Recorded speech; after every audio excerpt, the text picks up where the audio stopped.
And good Sunday evening to everybody here. Welcome to Frenzy Freestyle Sundays on Children of Primus. My name's Anthony, aka Fear of Courage, and I'm eating my dinner as we do this. So this is our first ever mukbang broadcast. You know, the Yeah, unofficial. yeah, unofficial. Um, You and we're going to be here to talk about comics, which I'll say right off the top. There's a lot of good TV shows. There's some good movies. I think comics in general are where the best Transformers stories lie. yes. Just overall. Yeah, and this is true. And actually, I jumped on this topic because one member in one of the other groups, TF Collect, who does join us, Oh um, yeah, yeah. welcome everyone.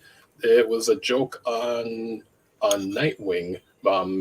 Someone finding Nightwing in a Marvel packaging.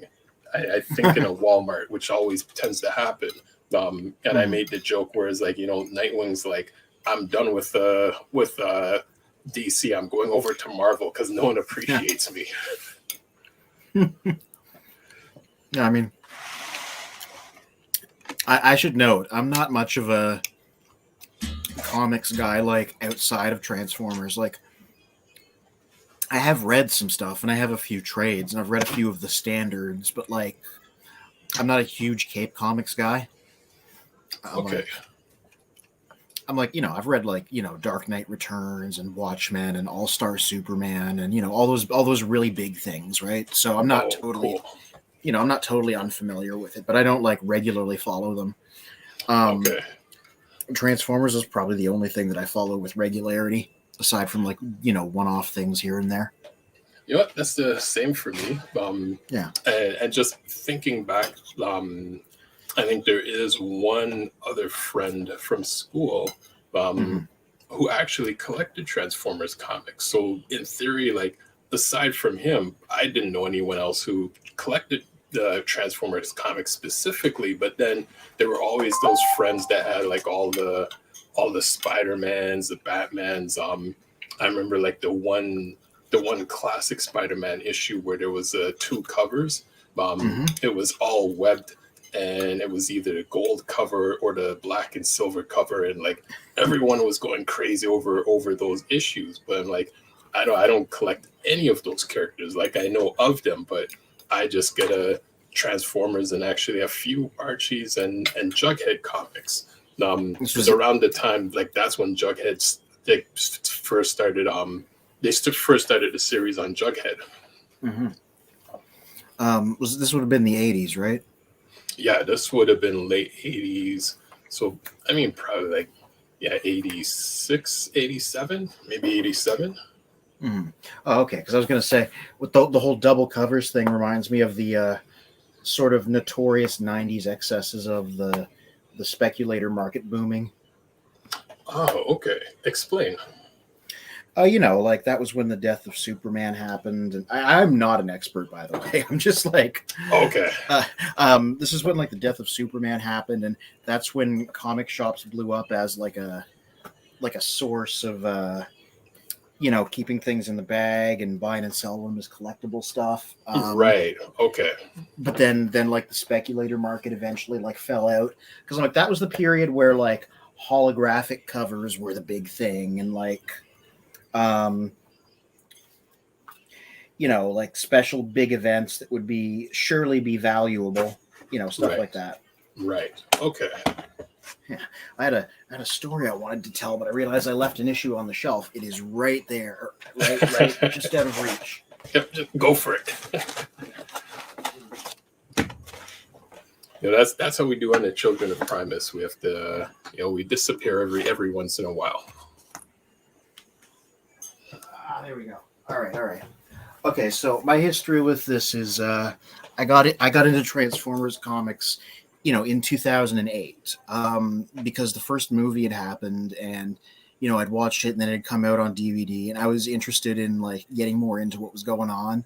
Hmm. Um, and so I was in a chapters at one point and I found the trade paperbacks of the new rebooted IDW continuity.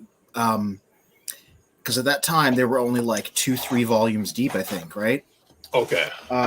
So what I have here is right where it first began, right? I don't know if you want to blow it up. Mm-hmm. This is Transformers Infiltration by Simon Furman, and this is where IDW got started. This is the first volume of their rebooted continuity, right? Okay.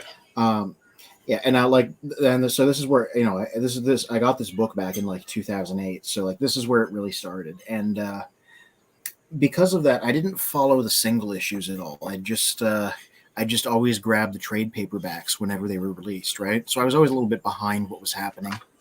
Okay. How often do the trade paperbacks, or how often are they released?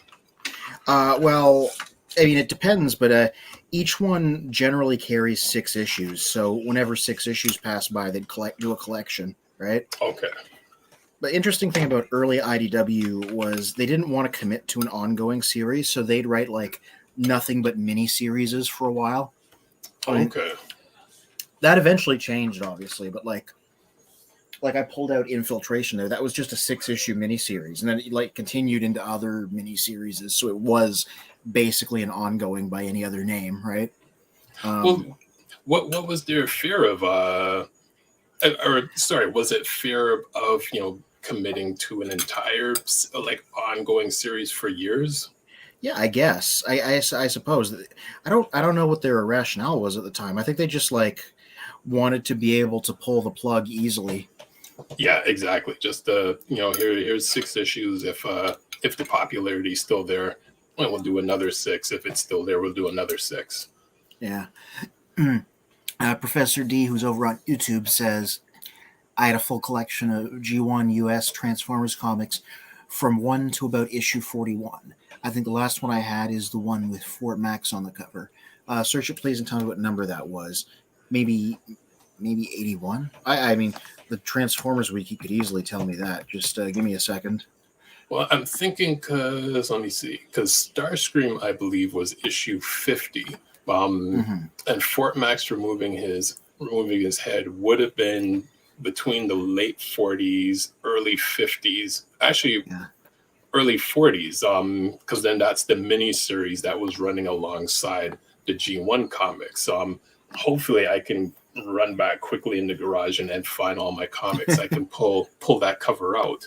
But I remember that one specifically, just at the time, and then also realizing Fort Max and those headmasters were all the same size as just regular Autobots. Yeah. Fort Max is on the cover of issue number 41 here. It's him versus Grimlock, but he's in the middle of a humongous crowd of robots. Let me just let me get it up on the screen here. Yeah, so from what I recall, that was a fight for leadership, because Optimus Prime didn't come back until they made him a Power Master. That was his re-entry. Yeah, because I mentioned this. I don't know if I mentioned it on the broadcasts before, but over on the Transformers Wiki Discord, it's the cover here. Yeah, over on the Transformers Wiki Discord, they're doing a reread of the Marvel Comics as like a book club. So I'm slowly working my way through that right now. Nice. I never finished reading them. Like I never got out of Budiansky's run. We haven't crossed the point where I stopped back in the day, but like, we're getting there. So it's interesting to look at those stories again. Okay. The one thing I was gonna mention at some point in the show, a lot of these issues, in a sense, why I can't recall exactly what happens in the specific issue and just the general concept of like where the storyline was going. Some of those issues, like I may have read like once or twice, and I've not touched them again since I bought them like back in the 80s. So they've just been boxed away, and wherever I moved, like they just stayed in that box. Let's see. So D from Facebook says, "Wow, can't believe I remembered that number, right? Even though my comics were stolen decades ago." Spin, how long have you had your physical comic book collection, and how expensive is it? In terms of price, I have no idea. It's not something I've ever looked up. So I mean, the only value I could say is just whatever it cost at the time, to run to the corner store and get that latest issue. But since I bought them from that time, I've never looked up, the value of them. I just never Yeah. planned to sell them. So they've just been boxed away ever since. Yeah. I was gonna show. Here's how I've been reading them. IDW's classics reprints. They reprinted these a few times. These are they're Marvel ones, but this particular edition of them was notable because they actually did manage to get the rights to print all of them. Because some of them, like the issue with Spider-Man or some of the stuff with Circuit Breaker, because they were owned by Marvel, sometimes the collections have to leave them out. Wow. Okay. Um, so these ones were notable because they had the complete run of the whole thing, but also they recolored the pages a little bit, so some people weren't a fan of that. Like they made Oh. Soundwave blue instead of purple, and other things. Yeah, and it's funny. It's like I did it, like even though some of the coloring was slightly different, just because it was like the comics, I did enjoy it. There he is being blue on the back instead of purple. Oh, okay. But I mean, it's really, it still works. Hmm. Yeah, and I'm not even sure if they completed these because I only have the first three. Once I get past them, I'll probably figure out another source for them. Um, I said how extensive. Blame text to speech. I mean, from what to what number? Same question for Anthony. Oh, well, okay. And As I I know your mentioned, numbers are going to be crazy. yeah. So I only have the first three volumes of Marvel, but IDW, like I said, I have almost everything that they put out, but it's only in trade paperback form. Mhm. I think there's couple side stories that I never purchased. Like I never got their Avengers crossover, or I don't think I ever got Monstrosity or Primacy, but those were like side minis. Okay. But yeah, I want to say I showed you my copy of the first issues, and I have the two final volumes that were released more or less at the same time right here. Ooh, nice. Lost Li- uh, Lost Light Volume 4, which was the ending of More Than Meets the Eye, Hmm. and Unicron, which was the ending of Robots in Disguise, which became Optimus Prime. It's yeah, Okay. so it was like they started I think in 2005, and they ended in 2018, I think, or 2019. So That's uh, fairly recent. yeah. Well, the new series began in 2019, so Okay. that's like 5, 15, 16, 17, 18, 19. That's like 14 years of comics I got on the bookshelf. Nice. And then That's yeah. yeah, that's extensive. I would say yeah, for my answer to Professor D on YouTube. How extensive is my collection? Let's see. Um, Funny enough, the beginning of my collection ties in with other comments around in different various groups. I'll lead into that after, but I'm trying to remember what number it is.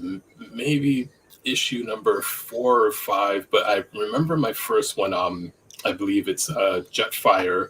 Um, I believe he's Jetfire in the comic books, where they show him dismantled on the cover. So that was the first issue I ran into back then, Oh and then yeah, I I kept read that going. one. Yeah, cool. And I kept going to, let me see, what would that been? Either issue 7 within the 70s or 80s or 60s. Basically Well, in the 80 was the later final issue, so 80 was the final issue, so then I would say late 60s, possibly early 70s. Um, so I know after the headmasters merged back in the main comics, and then the newer characters um, started to come in. And at that point, I was a bit confused in terms of the newer characters. It's almost in a sense like the cartoon, they just brought in these characters, but there wasn't a full backstory on them. Um, yeah.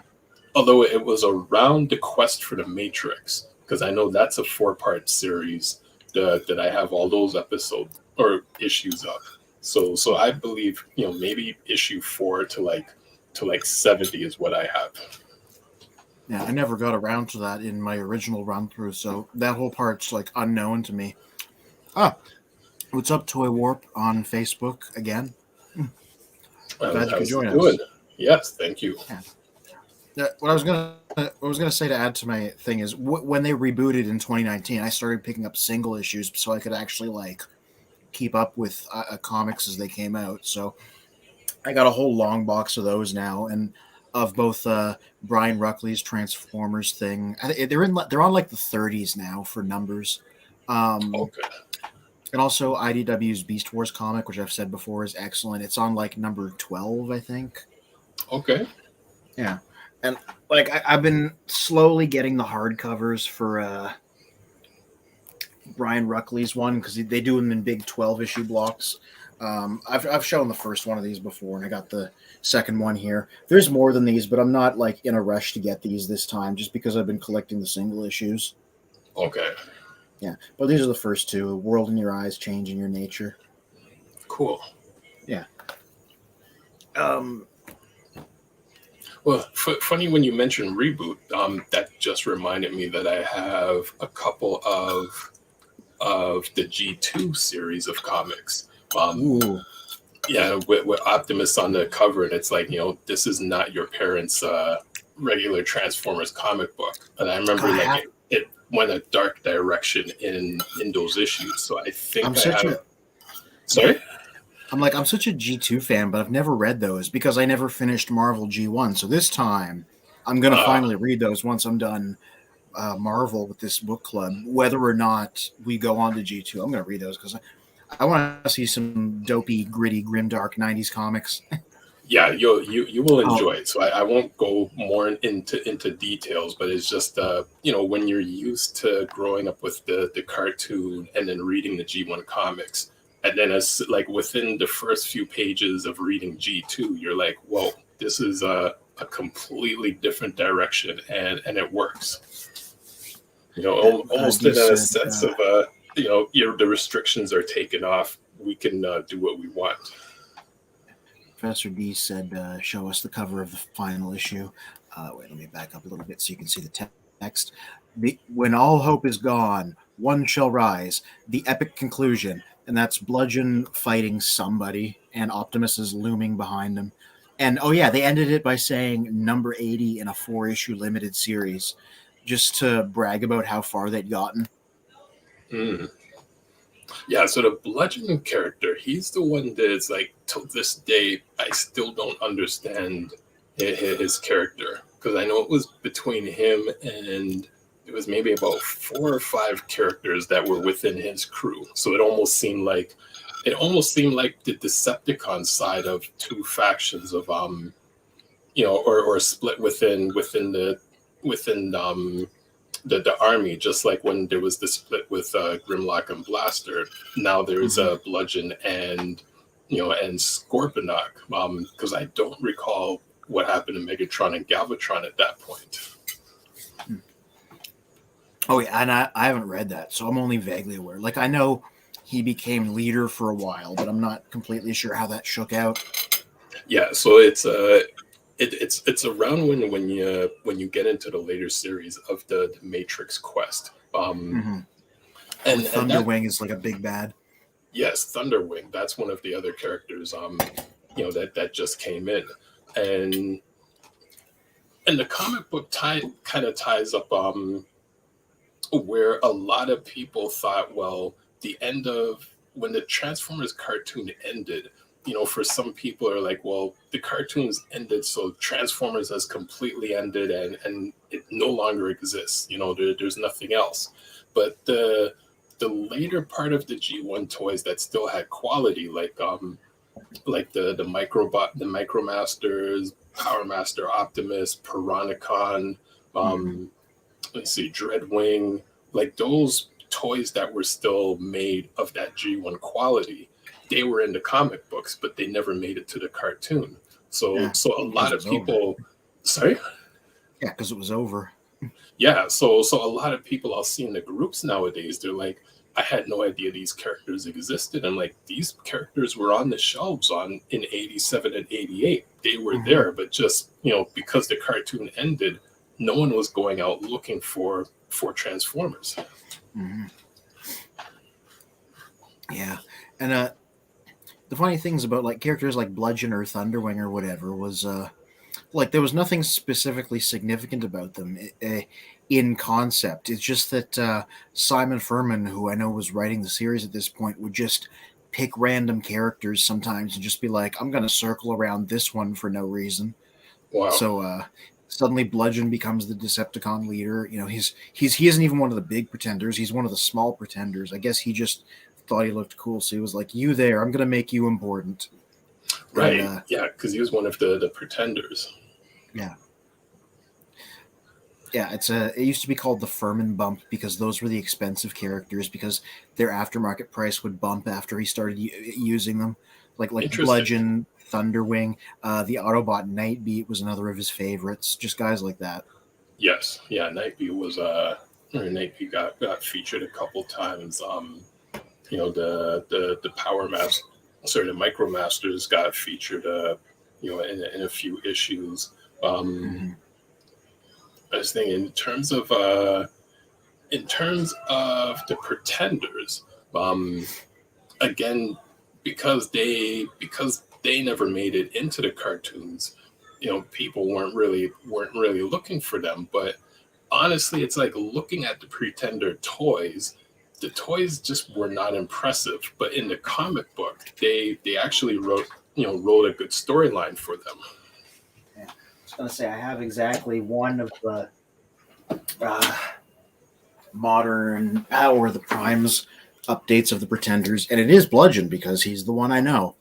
These guys were like tiny, tiny, Wow. um, little joints, but they still have the feature. There's the inner robot, um, and but he doesn't have a vehicle mode. He changes into like a matrix core because that's what the line was doing. Okay.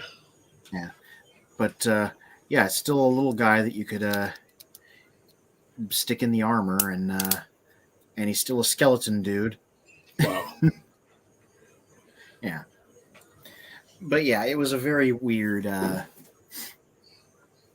premise for figures. But Yeah. seems like they 'Cause tried to make it work as best they could. True, because there's one character. Again, I believe it's Weird Wolf. Yeah, Where they made fun of his. It's almost like, well, it's a wolf pretending to be a wolf. yeah. Again, this was a little bit after my time.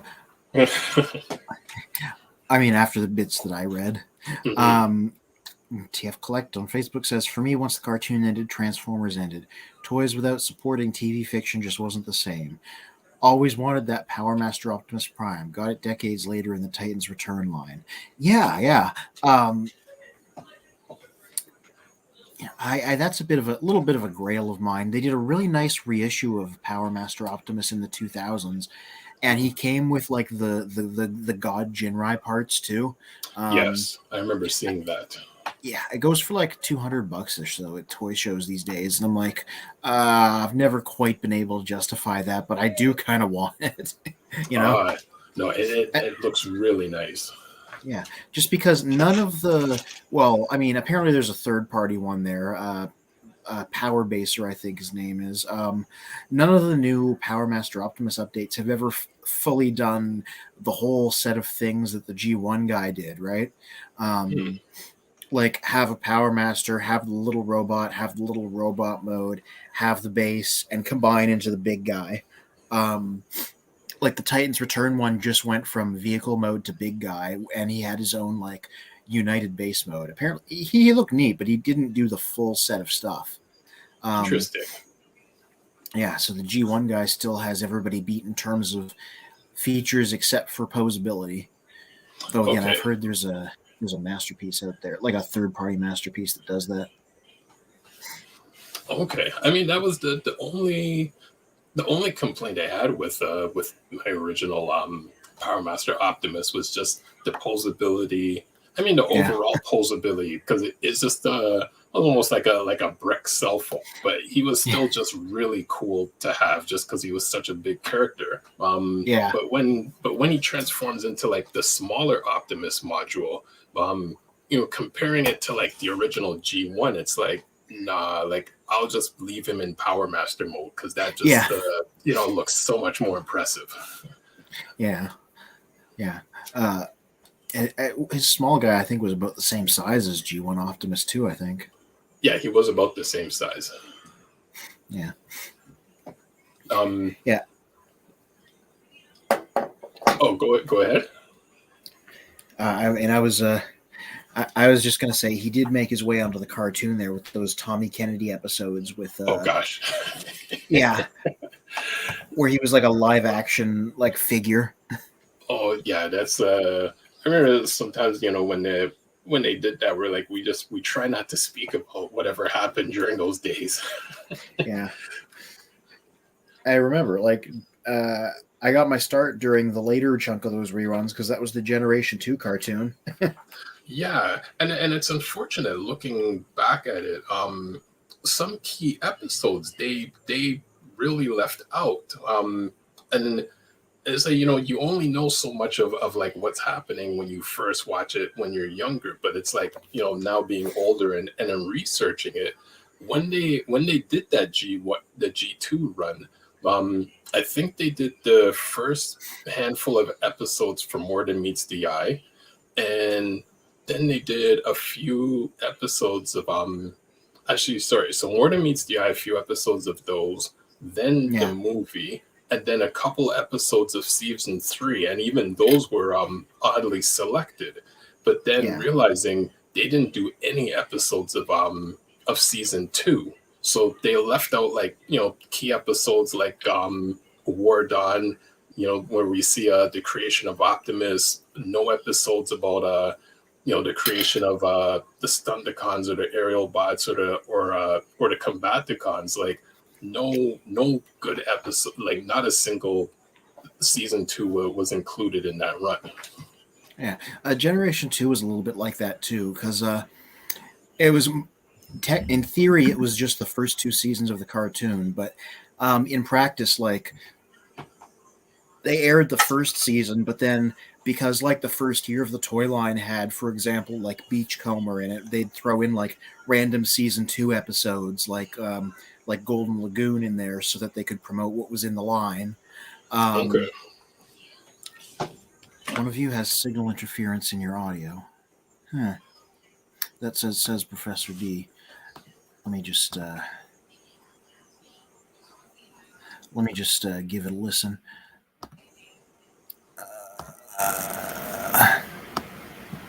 What? That sounds different.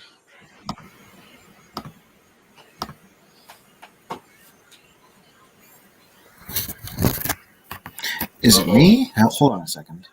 Oh, we're gonna have a a live stream battle. D from YouTube is saying it's not working, but then Toy Work from Facebook says it sounds okay. So who's telling the truth and who's lying? Okay, yeah, because I just listened to the Facebook broadcast and it sounds fine over here. Oh, and let's say welcome Spectral Skull from Twitch. Sounds fine on Twitch. So I'd say for everyone that it sounds fine with, like and subscribe to our channels, yeah. wherever you're coming from, smash that like button, as they say. Yeah. Okay, so where was I? Yeah, Generation 2. I gotta I like how we're supposed to be talking about comics when I'm talking about the cartoon for a second, but I'm going somewhere with this because I think it's a bit interesting. It works. Yeah. So they aired the first season, but they threw in some season 2 episodes randomly. And then they aired the second season and they threw in a few season 3 episodes with no context because they featured like once characters that were in the toy line again. So like they threw in like Starscream's ghost and the episode where First Aid didn't want to be Defensor's arm and stuff like that. Mm-hmm. And I remember watching them as a kid. Like I remember seeing Starscream's ghost and not having any idea who the big floating demonic looking head was supposed to be, like Right. stuff like Okay. that. Because they just showed them without any without ever making the movie a part of it or anything. And I think from what I read up on the wiki is they also included the episode where Daniel was having nightmares, and I'm like, I why include that one? It's a, Yeah. I mean, it was nicely animated, but it was just such an odd inclusion. Yeah, I probably because once again there was something in there. Yeah, and it's funny because like some of those episodes were done because they featured the Protectobots and Yes. others, even though they got canceled in the toy line itself. But I guess timelines being what they were, they threw them in. Well, Predaking was in that episode as well. Um, Yeah. yeah, I don't recall who else was in it. Most likely, probably Scourge. And because I mean, they only really focused on a small handful in season 3. Yeah. But anyway, comics. Yeah, I brought a stack of things here, and I wanted to toss out recommendations. Um, I've Actually, spent many a previous. Go ahead. well, I was gonna sorry to cut you off. I was gonna go back to one comment that TF Collect said earlier in terms of toys Yeah, go without ahead. supporting TV fiction. I Oh do yeah, go recall ahead. this with my niece when she was younger and she was into Sailor Moon. Hmm. And I remember, looking for the Sailor Moon toys at the time for as a Christmas present. The core characters were a lot of them were either hard to find, were sold out. So we're just fortunate to get a few of those core original characters, but the shelves were full of all the later characters. And what ended up Yeah. happening is, children didn't know who these later characters were because there was a huge delay in terms of the English translation of the episodes to come to the US market. So the toys existed. Children had no idea who these characters were, so that's why they weren't interested in buying them. Yeah, I know. I remember. I remember that because like that stuff was big when I was a kid too. Like, and my sister was really into it, right? Actually, you know And what? I know about it these days because Jess is really into it. You can see that's her shelf to that's her shelf right there. It's got a bunch of Sailor Moons on it. Nice, because how old did you just turn? 33. 33. Yeah, 'cause my niece will be turning 31, which, is shocking when she's like, yeah, I'm in my 30s. I'm like, no, you're not. I remember you were still like 5. But she's just a couple of years younger than you. So exactly, you're in that Sailor Moon era. Yeah, I just remember they like imported they had the Uranus, Neptune, Pluto. Those guys.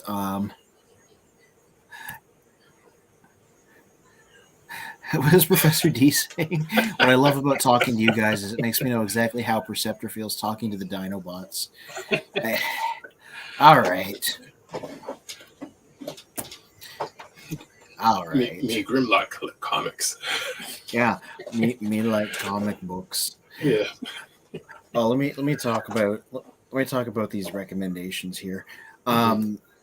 Okay, so I always plug Brian Ruckley's things, and I still think everybody should read these. Like The World in Your Eyes. It's a hard science fiction look at what Cybertron's like before the war, and he really builds up the culture and the society and stuff. And sort of we get to see things like gradually spiral out of control, but also we get like a sense of how the world works. Mhm. Yeah.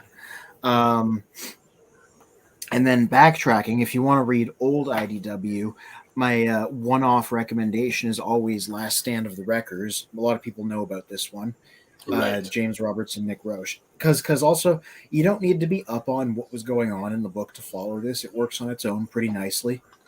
Um, it's like 6 issues long. The Wreckers have to break into a prison, but things go wrong, and there's more going on than you think. And James Roberts and Nick Roche co-wrote it, and it gave James Roberts his start. Nice. Um, and it had 2 sequels.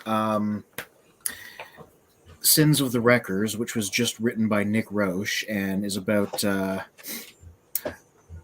God. How do I explain what it's about? It's about the Wreckers being threatened by they have to go rescue Prowl because he gets kidnapped, and they got to bail him out. And once again, there's more secrets and lies. Okay.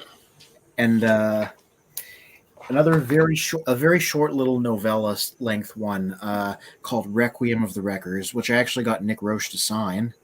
Nice. Okay. Acts as the finale, and it's like about Springer and Verity Carlo the human on Earth hearing that somebody has died, and dealing with the fallout of that. I won't say who died because it's a spoiler. Okay. Yeah, so it's a nice little trilogy of books. The other two are less standalone, but you can just read the first one and then decide if you want to follow it up to the other two. Cool. So Yeah. Toy Work from Facebook says, LMAO in terms of what Perversity from YouTube has said, and Spectral Skull from Twitch says, "Don't worry, I'm older than you probably." Lol. Yeah. And then also says, Death's Head was one of my favorite things to come out of the comics, but that might be because I'm English. Oh yeah. Oh god, I haven't read much of I've only read bits of the UK stuff because IDW collected it, but like Death's Head like blew up and became like really popular. He was a bounty hunter that Simon Furman invented, and then he'd always intended to spin him off. So eventually, he like was chucked out of the Transformers universe, like literally during like an event, and wound up in like the Marvel universe. I think he briefly met Doctor Who because British comics were wild. Nice. And then he like wound up in his own back in the Marvel universe and became a Marvel character. So was this a human character or a robot character? He is a robot, a cyborg, but he's not a transformer. Okay. Let me find let me pop up his wiki article so we can have a look at him. I mean that's cool. Like at the point of like real fans understanding how to intermingle between different universes. The fact that this character going from Transformers into Marvel and then meeting with Doctor Who, like we all grew up with Doctor Who and the Star Trek, Star Wars, Transformers, GoBots. So it's cool when you start intermingling characters that way. Yeah. All right, let me just pop them up here. Lord. And Bill from Facebook says, "Evening, mates." Great of Hello, you to join Bill. us once again. Share screen. There we go. Yeah, there he is. Yeah, so that's from like one of his early Marvel UK appearances, and Okay. he called himself a freelance peacekeeping agent, and he'd always end his sentences with questions like that, like "Heard of me? Yes?" ? Yeah, like he got like killed and brought back a few times. That's why Spectral Skull over on Twitch is mentioning Death's Head 2. Death's Head 2 is my favorite iteration, but I like the original too. Death's Head 2 got a Marvel Legends figure a while back because he was like wholly a Marvel character instead of a Transformers one. Nice. So yeah, I know he's like very popular with like Marvel UK people. Okay. Yeah, just as like an edgy gun-toting, bounty hunter. How much do you know of the UK version of the comic books? Because it's only in the last few years, and just getting through all the groups and and reading what people are saying. The US came out every month. The UK version came out every 2 weeks. But they would only ever show like one cover, but they wouldn't really mention that it was an entire series going on for years. Yeah, it was interesting. Once again, I got into this because of the book club that I'm doing, the comic book club. Because they'll throw in a few random Marvel UK things on the week's reading list. Okay. Professor D on YouTube. What are you talking about? I love it when a plan comes together like that, even when it's just a plan for a joke. The key is to plan and execute. Just call me the executioner, well, and planner. I guess that makes me the Here we go. executioner general. All right. Professor D has jokes for today, and Death's Spectral Skull says Death's Head 3 can suck a bag of dicks, though. I don't know enough about Death's Head to say anything about that, but I'll defer to your judgment as a British comics fan. well, how many versions? Like 3. So I mean, you guys I spoke of 1 and 2, and like now there's 3. I don't know. I mean, I know they've recently brought him back. Kei Zama, who does Transformers sometimes, drew a new series. Maybe that's Death's Head 3. I don't know. Okay. It's a little out of my wheelhouse. But yeah, Marvel UK. It really first their comics would come out weekly, like, and what they would Right. do is they would chop the American comic issues up and just have like cliffhangers in the middle and like pick the other half up next week. Um, Got it. Okay. yeah, and then yeah, it would still, like, they'd run out of space fast, so they would commission new stories that took place in between those issues, and that's where Simon Furman got his start. Um, Okay. Interesting. like it, people say, and I in the comic book club, we actually realize this. People call Grimlock Simon Furman's signature character, and the reason is because a lot of those early stories featured the Dinobots because the American comic barely used them. Right? That's They true. what happened in the American comic was they showed up, they beat up Shockwave, and then we never saw them again for a very long time.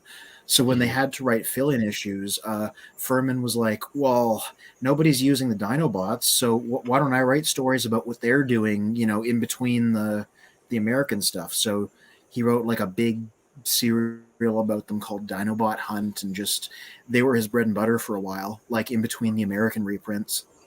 Nice. I mean, and that kind of falls into the, I wasn't going to say into the Marvel mindset, but just in a comic book writing kind of mindset with like, here's a main storyline that's happening, but what Yeah. about what's happening with these other characters we don't see on the screen? Let's create a series Mhm. for them and even branch off with other characters that we don't see on the screen. So you just got multiple stories within a core story. Oh yeah, let me tell you what they did about the movie. So in the American comic, they just never acknowledged it, and most of the characters didn't show up until like they became Target Masters, right? And then Mhm. the movie got a 3-issue adaptation, or was it 4? Anyway, but it Yep. wasn't like canon to Marvel. It was just like, here's a movie adaptation. So over in Marvel UK though, Simon Furman started writing time travel stories. Okay. Um, I gotta take a minute to acknowledge what Professor D is saying on YouTube. By invocation of ancient Cybertronian law, I hereby draft Spectral Skull into the position of fan club captain of Children of Primus English Division. Yeah, I support that. We Yes. don't have a help us build out our UK presence. We've Yeah, we're globally we're we slowly have our representatives. We have Canada, US, and now the UK. yeah.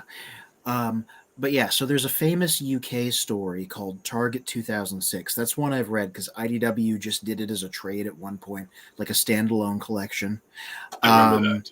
yeah, and it involves Galvatron midway through the events of the Transformers movie, um, going back in time to 1986 Earth and trying to change the timeline.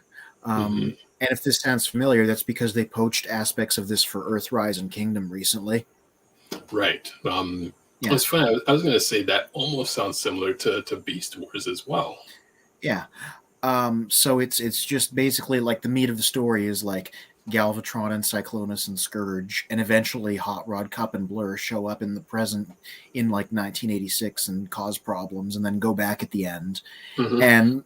And Furman would do that. He'd write stories where they time traveled back, and he'd write like flash forward stories that were set in like 2006 to use the movie guys, just because once again he knew that the American comic wasn't going to touch it, right? Right. And that's where Death's Head comes from, because he's from those future stories instead of the present day ones. Yeah, that makes sense. Professor D from YouTube. Bill, applause for Bill. A chill in a clause. Yeah. Hopefully he's not. Hopefully he's no longer freezing outside trying to tune in. Yeah, so let us know, Bill. How are you doing this evening? I know the weather has been in the cold snap. Yeah. Ooh, Purple Heart. Thank you. I hope that's acknowledging his very important role as president of our UK division. Yes. Yeah. Oh, I wanted to mention I just passed last week's comic club. I read Marvel issues number 17 and 18, which are like some of the most famous ones of Bob Budiansky's run, because they bring us back to Cybertron after never having gone there, unlike in the cartoon. And, it features Blaster as the leader of a resistance cell against Straxus, the Decepticon overlord, and Blaster's best friend, Scrounge, who's this little yellow robot that changes into a wheel, suffers just like a horrible death being melted in a smelting pit. And it was like, honestly, like extremely dark. And then, it's revenge time after that. And the whole point of it is Straxus is building a space bridge to Earth to help the the Decepticons there. And it's a literal suspension bridge in this universe. And, they have a big climactic battle on the bridge. It's really good stuff. Like, out of all the Bob Budiansky things I've read, that's probably the strongest. Okay. Yeah, I mean, the comic books did, they did have captivating stories. Yeah.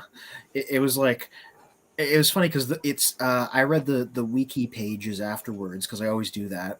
Because when I started reading issue 17, and they're describing like burned out Cybertron, where Autobots are hiding because hunter-seeker jets are trying to track them down, and giant harvesters are rolling around. I'm like, this reminds me of the start of Terminator from the 80s. And then I read in the notes, Bob Budiansky said he based this on Terminator. And I was like, okay. Nice. Like when they're running around in the wreckage and there's the planes and the tanks and stuff. Like, it was supposed to invoke that on purpose. Well, it's funny. It reminded me of what is it in terms of the Bay movies? I believe it's Dark of the Moon, when the Decepticons, like just the whole fleet of them, kind of like land on Earth and just kind of take over. Yeah. So it's like visualizing that, like that's like like from how it's described, like I can visualize that scene in the movie tying in with it. Yeah. But yeah, if you want to read a couple, and they're because they're fairly standalone. Issues 17 and 18 of Marvel are good ones that you can just read as like one-offs, because they were pretty unconnected to the main series, because it was all over on Earth. So it's another good couple of standalone reads. Cool. What do you know of the DreamWave comics? A little bit. I've never read any of the core DreamWave, but I did read two things. One was I read their entire Transformers Armada run, which was messy, but like a good deal better than the anime. Okay. Because they just straight up did the Marvel thing, where like they did same setup but their own continuity. Okay. Yeah. And I also read The War Within and The War Within Dark Ages, which were prequel minis written by Simon Furman about Optimus's origin, and then War Within Dark Ages was the series that introduced the Fallen, before he made his big screen debut some years later. Okay. Yeah. Oh, yeah. Professor D on YouTube says, that's so interesting to learn about how and why the Dinobots were used the way they were in the UK series. I haven't read the UK series, but I'm excited to someday soon get to it. Yeah, that was another one that IDW collected. They did like a best of the UK, the Dinobots trade at one point, and that's how I read those. Okay. Yeah. Yeah, I haven't read any of the UK series or actually even come across any of the physical copies. But I do believe, um, I mean, I have to see if I even still have a copy of this. But there was one person in one of the groups at one point that was sharing the digital versions of like every single Transformers comic that was out there. Yeah. So between the originals, DreamWave, the IDWs, and I think there was like a few others that this person had just as like the digital comic book file, and then you had to have like a comic book reader program in order to read them. So it's just hundreds and hundreds of issues to go through. Yeah. Yeah, I mean, especially like the UK ones seem a bit more daunting than they are because like they climb into like the 300s, but then you got to remember they were coming out weekly and telling really short, chopped up stories, and Right, like one American issue could fill two, sometimes three of those, right? So right. it's Um, less daunting than it sounds. it's true. And I mean, especially when you start reading, I mean, you start getting into something that you're reading, you don't realize how many issues you've read because, like, you just Mm-hmm. keep going. As opposed to like back then, it's like, okay, I read my issue.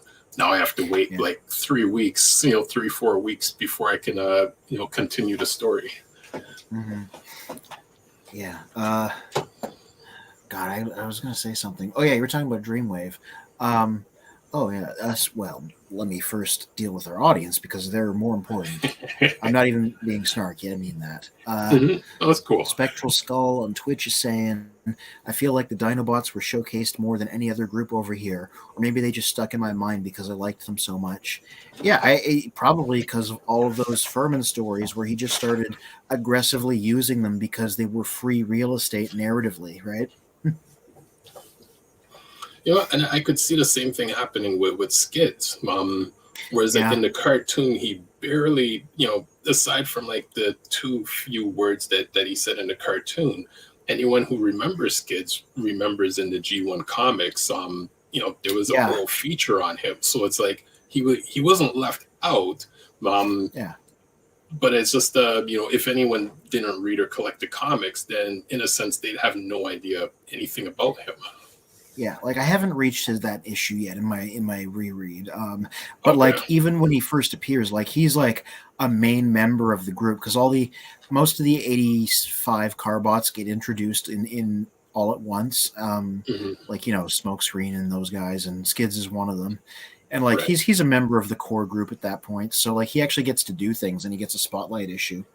So I'm Yep. like, anybody that's a fan of Skids, uh, G1 Skids, you can break them down into like three categories. One is they recently read More Than Meets the Eye because he's like a central character in that, right?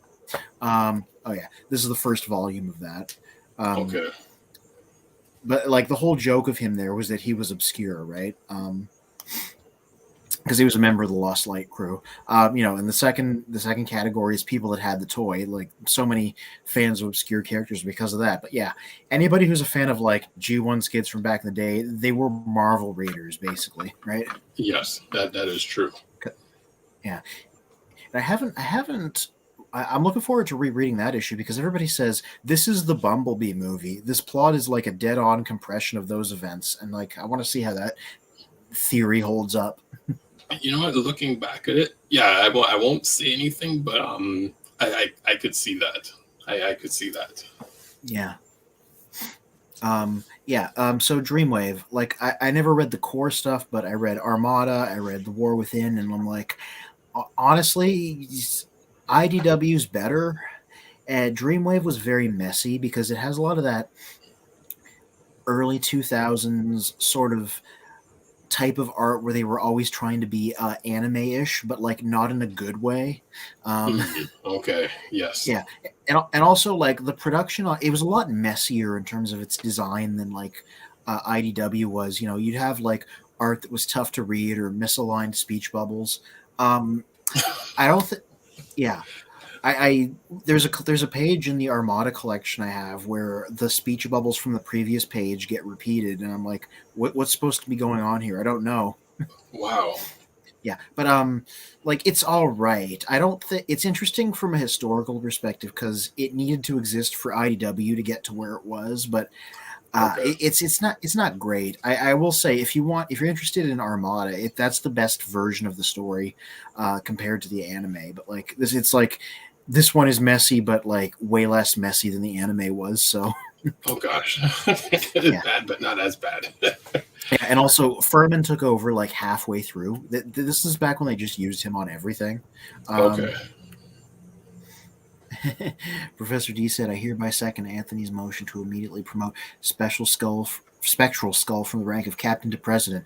Actually, God, and I'm a Canadian, so I don't know why I'm saying president. He should be prime minister. Well, Um, but then, well, that's funny because, and I'm surprised even that for you, Professor D, who yeah, did live on Canadian soil for many years, yeah, because the Spectral Skull is in the UK, so he has a prime minister as well as we have a prime minister. Because remember, we're hmm underneath the Queen, the Queen who has lived for many centuries. Which again, and it's funny. At some point, I was gonna, start tying in with the DC comics and everything. And I remember an old Batman, like actually a YouTube video making fun of Batman jokes, or hmm sorry, of the old Batman TV series. And they would occasionally they'd have actors who would pretend to be certain like public figures show up in the Batman episode, and one showed up as the Queen. And someone pointed out the fact of any other public figure that shows up in like shows has already retired from their position. Like say a president shows up, and but they've already moved on like 20 presidents past that person. But if the yeah, Queen shows up, it's still the same Queen that they're making reference of. Like she's never changed. yeah. It is interesting. And then realizing I'm like, well, she was the Queen when our parents were children. Our parents had us, and many of us have children, and she's still the Queen. Whereas like hmm many other countries have rotated, the head of that country multiple times since then. Yeah, yeah. It's interesting. Hmm. Oh, I was gonna say one more thing about Dreamwave before we move on past that. Yes. Oh, wait, Professor D on YouTube. As I expect my motion to pass, let me be the first to congratulate my colleague from across the pond for the fastest promotion in Children of Primus history. Yes, I think the only promotion. And that's coming from three out of the four members of the crew. So Yeah, that's a 3-1 vote. So you're already good. And I think it would have been a yeah. 4-4 vote. Hmm. Yeah, I was going to say one more thing about Dreamwave.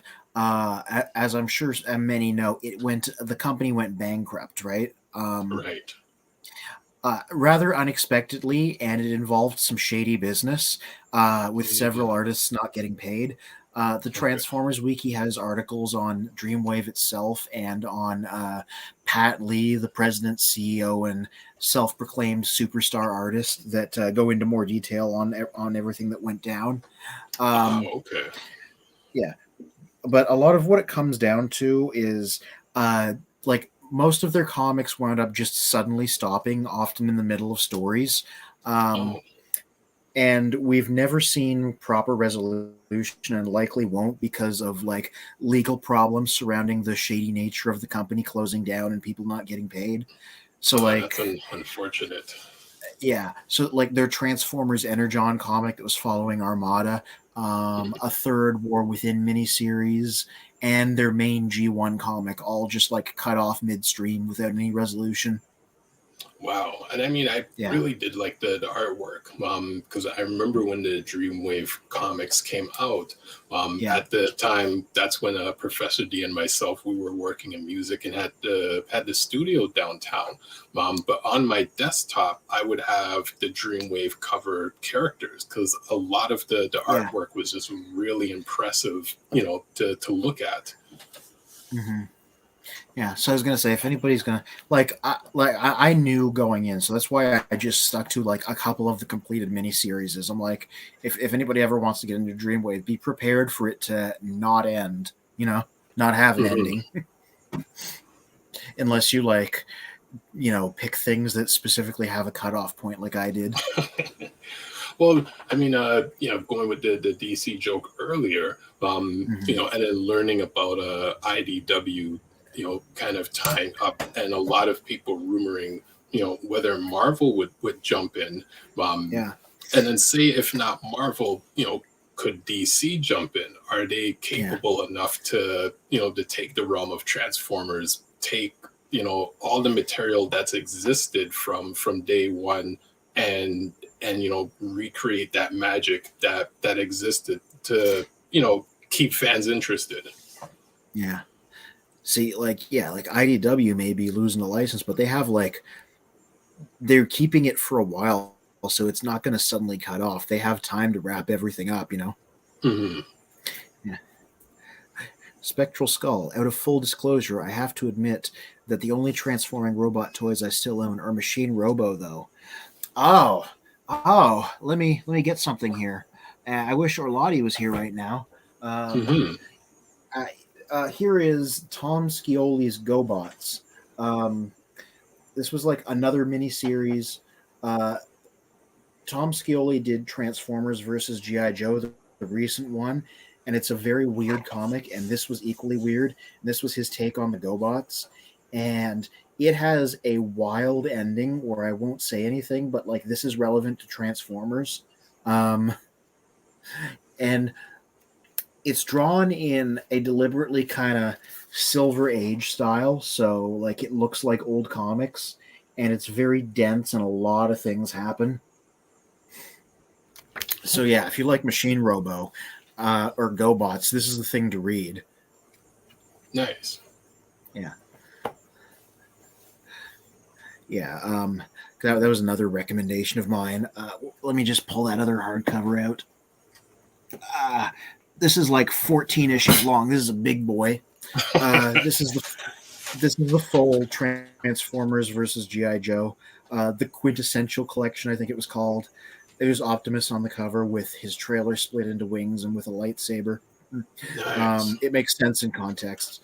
Uh, this was like 14 issues. Uh, Same thing, like wild Silver Age art. Um, Nice. and like a lot of strange things happen, and it's not for everyone because it's very dense and it's very unusual, but I got a huge kick out of it.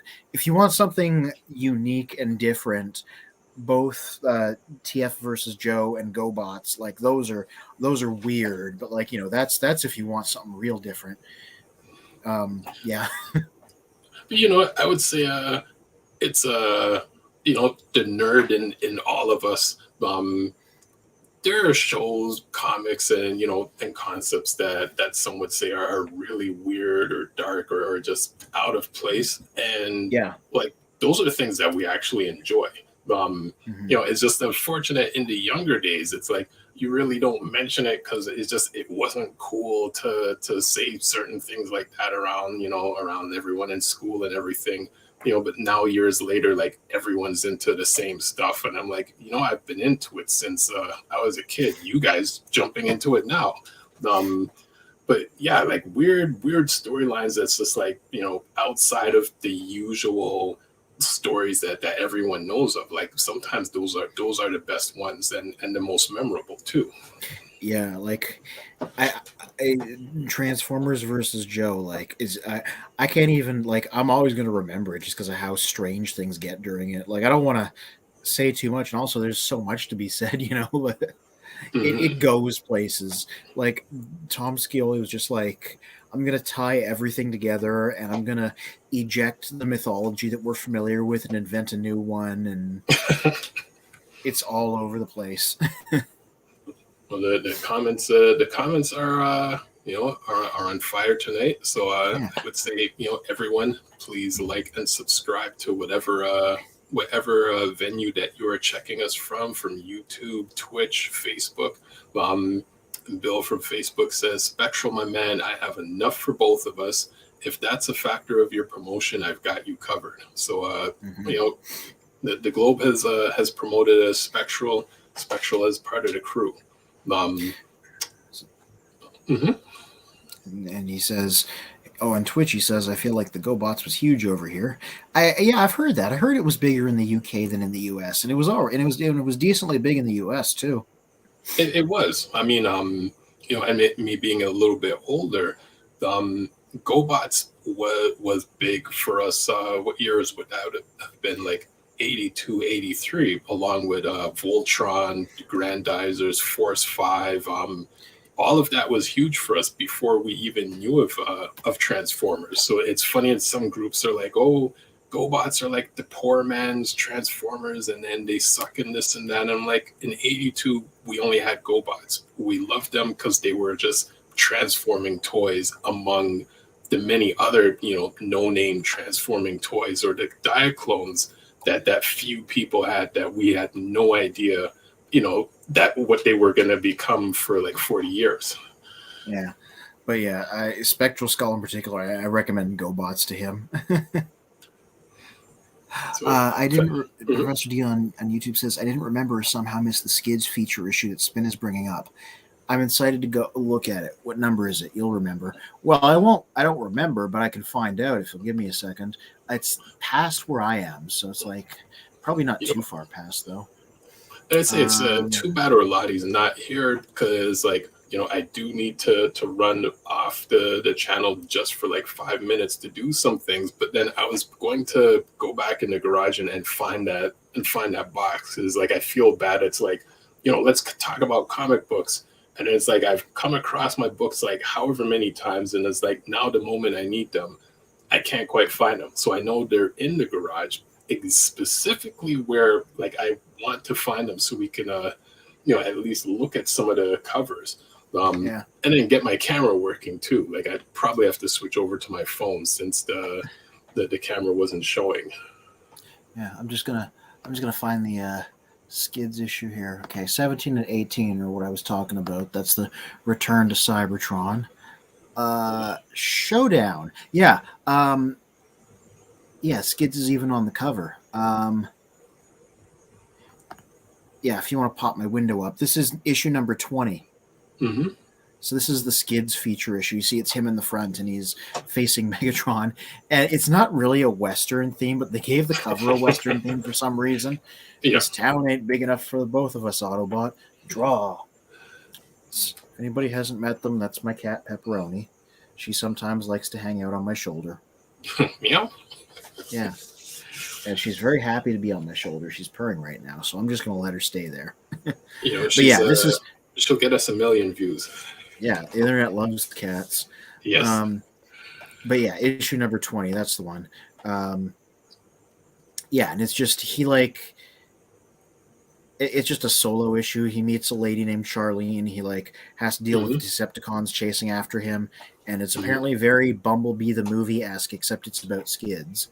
Yep. And so that's the reason people like this character entirely, because of this issue. And of course, this is the I've seen this panel all over the place. This is a notorious panel. Oh yeah, that's been shared everywhere. Yeah, that's more Michael Bay than Bumblebee movie, personally. Mm-hmm. Yeah, but yeah, that's number 20. That's the one. Spectral Skull is saying, I consider dipping my toe back in, Bill, maybe with some Megatron or Soundwave, but I'm a sucker for motorcycle Transformers, and I think Machine Robo / GoBots does them better. Spectral Skull, I have not purchased him, so I can't comment, but people are saying really good things about Studio Series Wreck-Gar. I've heard he's a really good figure, and he's a motorcycle. So, and he's the right size for action figures in general to ride, on purpose. Like if you got a Marvel Legends guy or whatever. Which is one of the other Junkion characters that came out. I've seen people repaint that character into Psycho, and it looks it looks amazing. Yeah, he's getting. They're making another Junkion out of him now in the Studio Series. Just one of the generics from the movie. There he is. Yeah, this guy. If I Yes. can, there, there we go. Yeah, I've heard pretty good things about him. I might have to wait for a convention to pick him up because I think he kind of passed me by. Um, Okay. but yeah, also I've never been the biggest fan of the Junkions as characters, but this guy's apparently just like a really good. Excuse me, a really good figure in general. Okay. I mean, they were cool, although they never. I would say, they were almost. They would almost be similar to like sweeps, where it's like Mhm. you've got a Wreck-Gar and Scourge, and then you've just got like your characters that follow these core characters. Yeah, maybe he's already listed here because the wiki's really good at being up to date. What does Mhm. it say?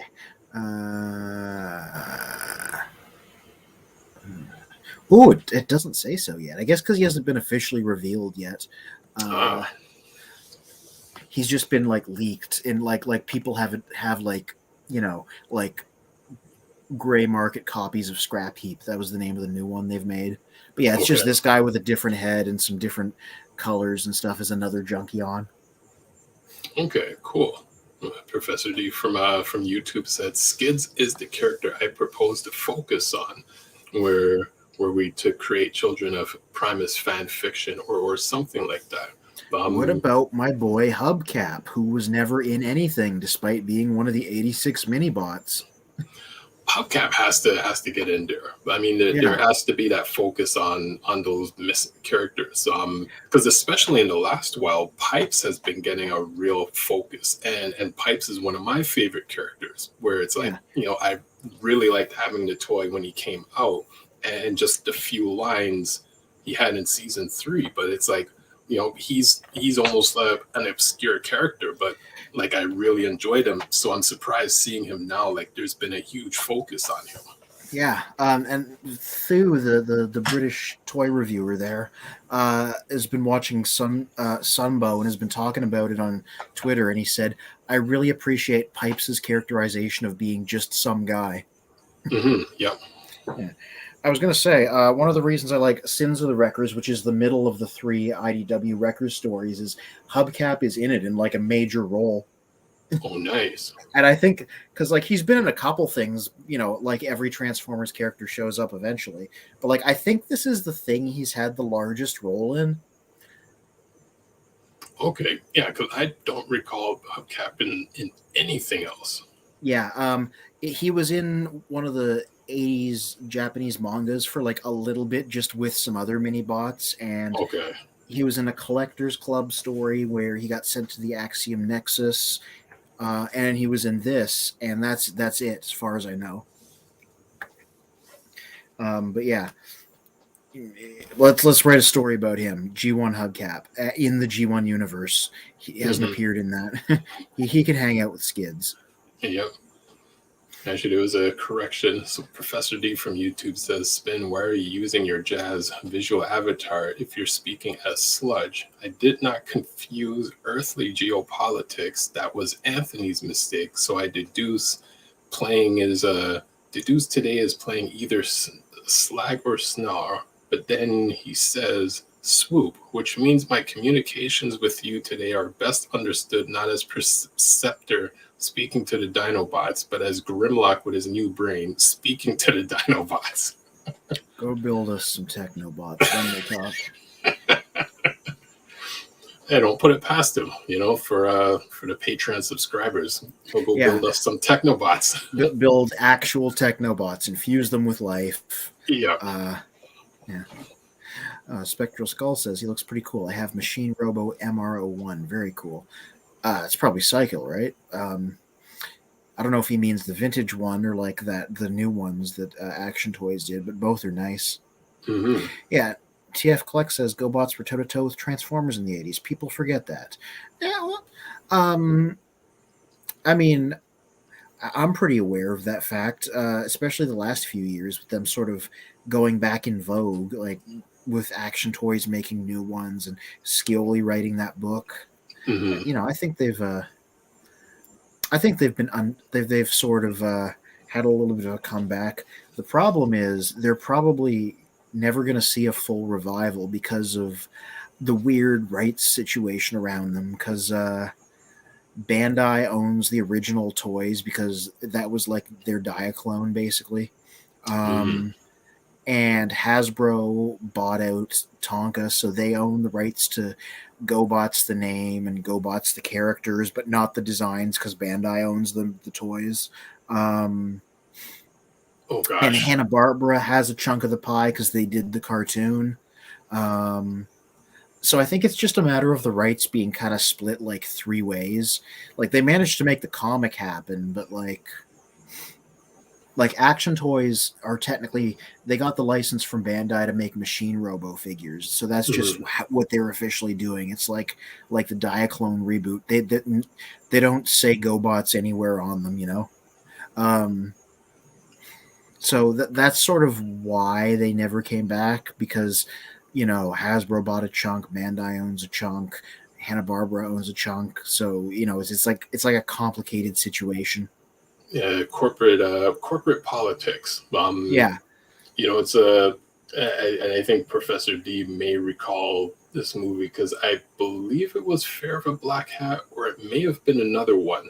Um, Whereas it's a hip hop movie of two characters, trying to get into the rap game and everything, and Hmm. they approached a record label, to get signed to become famous artists, and the executive at the record label says the funniest thing of like, take Public Enemy for instance, where they're underneath Def Jam.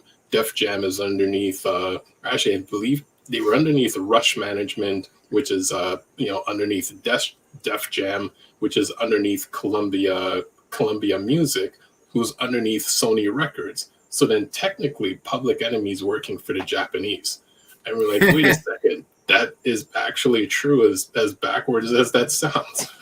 Yeah, that makes me think about the situation there with Circuit Breaker. Speaking of old Marvel stuff, Mm-hmm. because like I Mm-hmm. mentioned, sometimes as different companies have reprinted Marvel, they have to leave out like the Spider-Man issues because they don't have the rights to reprint things with Marvel stuff in them, right? Yep. Um, and Circuit Breaker is technically a Marvel character because I forget if it was Bob Budiansky himself or Marvel, but they were like the deal, the contract was if anything shows up in Transformers first, Hasbro has it, but if it shows up somewhere else, Marvel owns it. So Wow. Circuit Breaker had a cameo in Secret Wars 2. And Oh, yeah, I've seen panels of it. It's just like the Beyonder, who was like the main character in that, just like walks by her and talks about her for a second. He's like, "Oh, I'm Circuit Breaker. I hate robots," and it says, "Learn more about her in the Transformers." And that they made sure that got out there before she showed up in Transformers. So Marvel owned Circuit Breaker, but then they never did anything with her anyway. Like she never showed uh, up again. wow. I So mean, like that's a perfect way to cross market a character. yeah, to snatch the rights up and then never do anything with it. Wow. But Yeah. that's not uncommon either. A big company just buys out a certain company or anything and then just shelves it. And it's like Yeah. we only just wanted it for our portfolio to say we own this. We never actually wanted to do anything with it. Yeah. So that's why, like, sometimes when they're reprinting Marvel, the issues with Circuit Breaker get left out, which is a shame because there's a lot of them. Wow. But IDW did a full run, so, at least they're printed somewhere. I Yeah, guess they paid Marvel. Well, they've done stuff with them before, so they yeah, probably managed to work it out. because there's a handful of episode of issues with Circuit Breaker. When she Yeah. like takes down like that whole fleet of Autobots and like has their heads mounted on the wall. Yeah, and she shows up. I know she shows up near the end of the comic, like facing down Unicron and stuff. Wow. During Furman's run. But yeah, like those were stuck in development hell for a while. And this is also why we've never seen her again after Marvel in Transformers stuff, because technically Hasbro and company doesn't own her, so they can't use her. Well, let's see, and that's why it would have been cool for for the Transformers movies to be in the hands of Marvel. Because Yeah. for Circuit Breaker to be attacking Unicron, that's Miss Marvel. That's Miss Marvel or Captain Marvel attacking Thanos. Yeah. I guarantee, like, I personally don't think Marvel's going to get the license. I just have like a feeling about that because I think Skybound's trying to get it. But I Mm, guarantee you, if Marvel did, like, the first thing they do is be like, do a Transformers story and bring back Circuit Breaker and make a big deal out of it. right. And, bring Spider-Man back in to reference that and have him team up with Gears a second time. Like, that's what they would absolutely do if they got the license. Nice. So we're gonna, jump back into the comics, but comments. But just before, when TF Collect mentioned about GoBots, recently a few people have been posting pictures of Puzzler, which is the GoBots version of a combiner. And I remember back then, because back then the only combiner that existed for Transformers was Devastator. And Yeah. when you look at Puzzler, all of his pieces are self-contained. To combine, as the combiner. Whereas like with Devastator, you have like all these little pieces that have to attach each Constructicon. And as cool as Devastator was, he was still the flimsiest combiner at the time. Yeah. I had a reissue of him for a while, and yeah, it was just he didn't like to stay together. Hmm. Yeah, yeah. I sadly it doesn't. It's not on the internet anymore because the original iteration of the AllSpark forums went down and they restarted it. But for a long time, there was like a Transformers fan did a really detailed like photographic review and breakdown of Puzzler. So like I'm very familiar with it, and yeah, it was pretty interesting and well engineered for the time period. Yes, yeah, because I mean, we're talking, like when did he come out? I believe I know after '82, so he was still in the first early parts of G1, and then you have to figure, well, how is it? How is it Tonka was able to make the combining parts self-contained in each character, but Yeah. Hasbro and Diaclone weren't able to pull this off, with the exception of Hotspot from the Protectobots. He's the only combiner where the head is incorporated into the leader, whereas like the rest Mhm. of them, it's either a mask or a headpiece. Yeah. Um, yeah, I wasn't even aware that it came out before Devastator. Probably about the same time. I think on Wiki it said that he came out like 85 or 86, but I think is a bit late. Like I'm guessing he would have been like 84, 85. Yeah. Oh, Bill's saying, "Oh, and I got the turntable gears for the rotating HasLab Unicron in. So the next few weeks that'll be getting designed and built. It's amazing." Nice. Bill has an amazing setup happening there. What is Professor D on about on YouTube? Spectral Skull, Teletran 1 has a communication for you from Optimus Prime, vibrating in from beyond the void. Yeah, man. There we go. Prime says, quote, take today's lesson with you always. One step towards Primus, and she advances 2 steps towards you. And All our Yardman fans already know those are way better conditions than when man a deal with 1 step forward, 2 steps backwards in a Babylon. I know Okay, where Professor D is going with this. Overall, I don't. well, he's saying props to Spectral to Spectral. He's a member of the crew and representing for for the UK side of the fandom. Yeah. I mean, I fully support whatever his message is. I'm just unclear.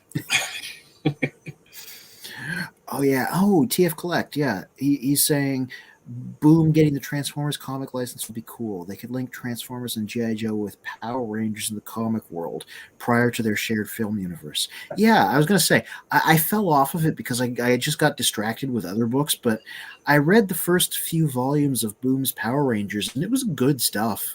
So I wouldn't mind them getting the license. Because like they're the because I watched a fair amount of Power Rangers when I was a kid because I was the prime demographic for that while it was on, right? Hmm. I remember And those their days. comic is their comic is just like it's technically a reboot, but they didn't change anything. It's the '90s show, but it takes itself a bit more seriously, and they just sort of time set it in the present day instead, but without removing any trappings of it. It's just, it's the 90s show, but they have email now, and the things have consequences, and they managed to make it a bit more grown up, but they didn't fill it with violence and swearing like so many comics mistakenly do. It's just very good. Like, now I wish I'd read more of it. I only read the first few trades, but yeah, I wouldn't mind them getting the Transformers license just because of their track record with that property. Mm-hmm. Which I mean, funny when you say the comics taking the violent approach. I mean, the comic books always tend to have a violent approach in the storylines, and I guess as children, especially within the days of the 80s, early 90s, even though shows were violent, it's like to us, they weren't violent. Because I mean, we grew up on like, the Knight Rider, the A Teams, and there's like all the other like shows where there's like just, glorifications of guns, good guys, bad guys, and, and that, but still not violent to the point of where comic books would go.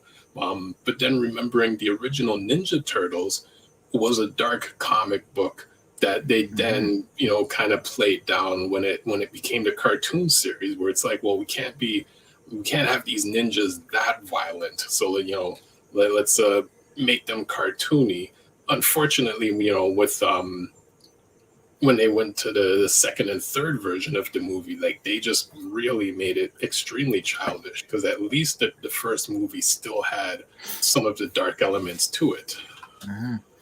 It's just making me think of like those. Oh yeah, Professor D on YouTube says, I feel like we said it before that Bill's Transformers avatar was Ironhide, but I'm not sure. Bill, correct me if I'm wrong. For everyone in the comments, who are your preferred Transformers avatars? Yeah, that's an interesting question. Mm-hmm. Yeah, I was saying what you're saying was reminding me of like those two issues I talked about, 17, 18. Those are distressing, like Transformers stories. Because they revolve, the smelting pool is like a part of it, which is, Mm-hmm. you think maybe, it's like that bit in the Transformers movie where we see Unicron's innards and they're throwing people into that melting pit. No, it's worse than that. I read because and Blaster's friend Scrounge there, his death is like distressing, and like not a lot of stuff in Transformers distresses me, but yeah, I read and I was like, oh my god. Yeah, it's they did go that direction, and I was gonna say, once you get into the G2 run, you'll be like, ooh, so they did go that direction. It's Yeah. so I mean, the few times in G1, but G2 went there. Yeah. Yeah, I was shocked and surprised. Yeah, you keep popping the news up. Do you want to go through that? Yes, eventually. Yeah. I think what I would have to apologize to all the viewers, and I'm going to say for next week's show, Yeah. with between now and next week's show, I'm gonna like track down all those comic books and Oh yeah. and go through them. That And would make be sure that nice to my look at. camera's working so we can actually look at them as well. Yeah. I'd like that. Oh, Professor D is trying to start static with the UK. Come on, man. On YouTube, he's like, GoBots was bigger than the UK because y'all stuck up folks are more naive. You see, membership has its privileges, but also its hardships. Hope you've watched at least one episode prior to this one. Don't start beef. Come on.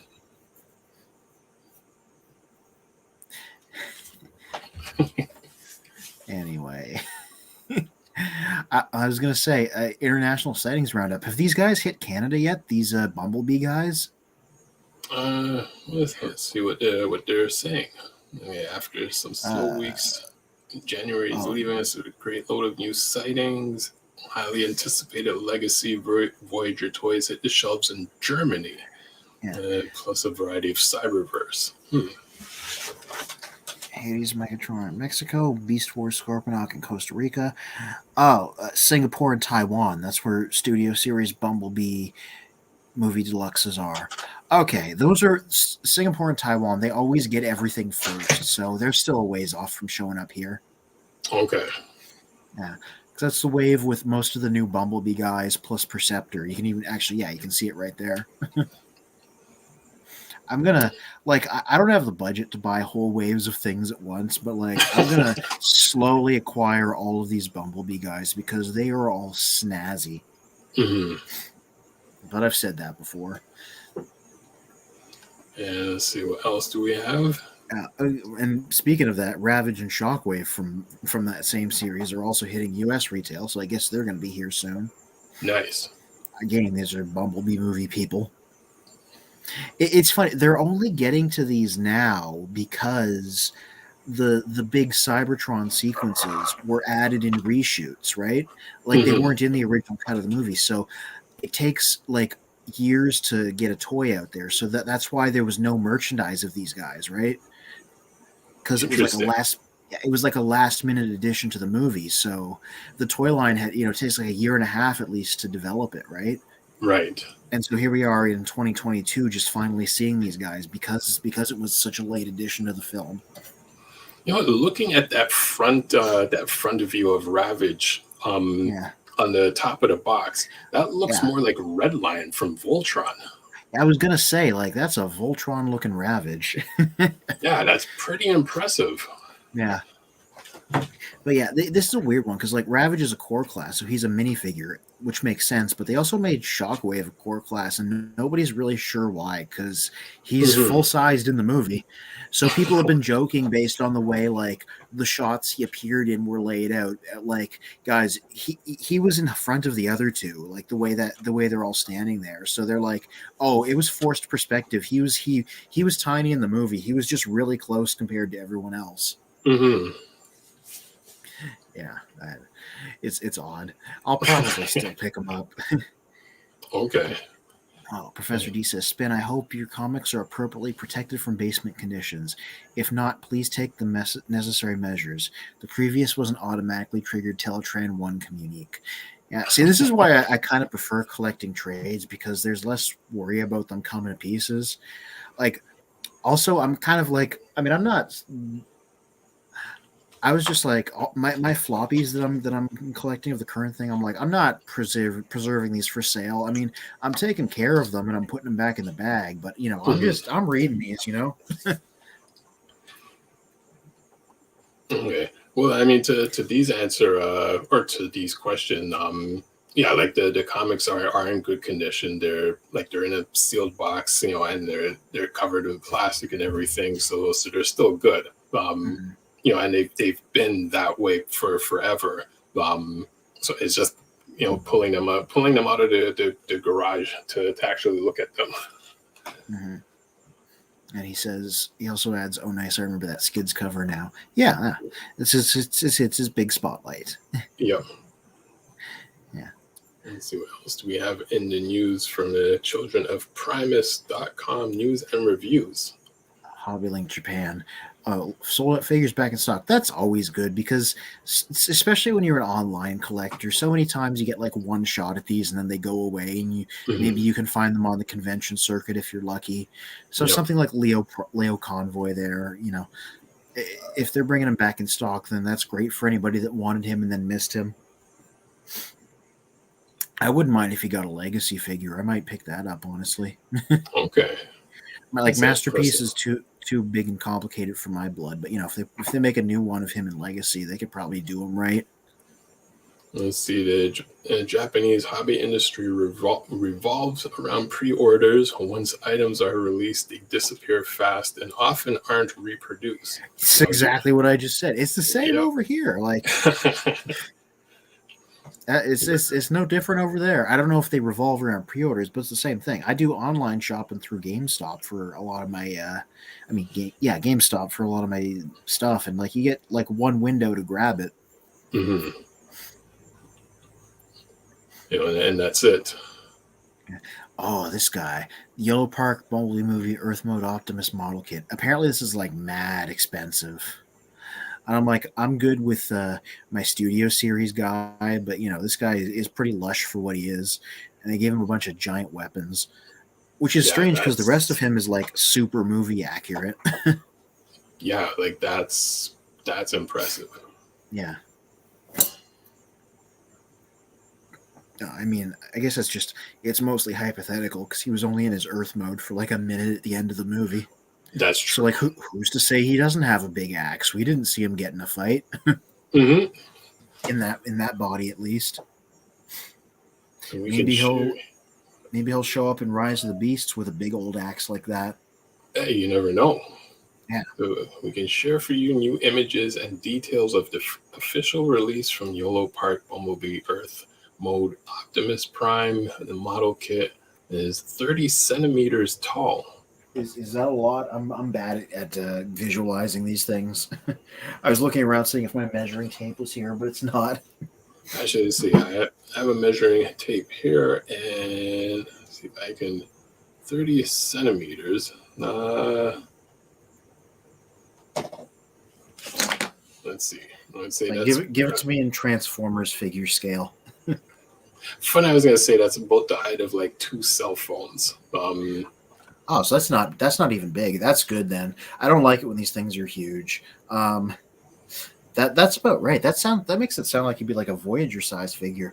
That might be the same size as the Studio Series guy, even.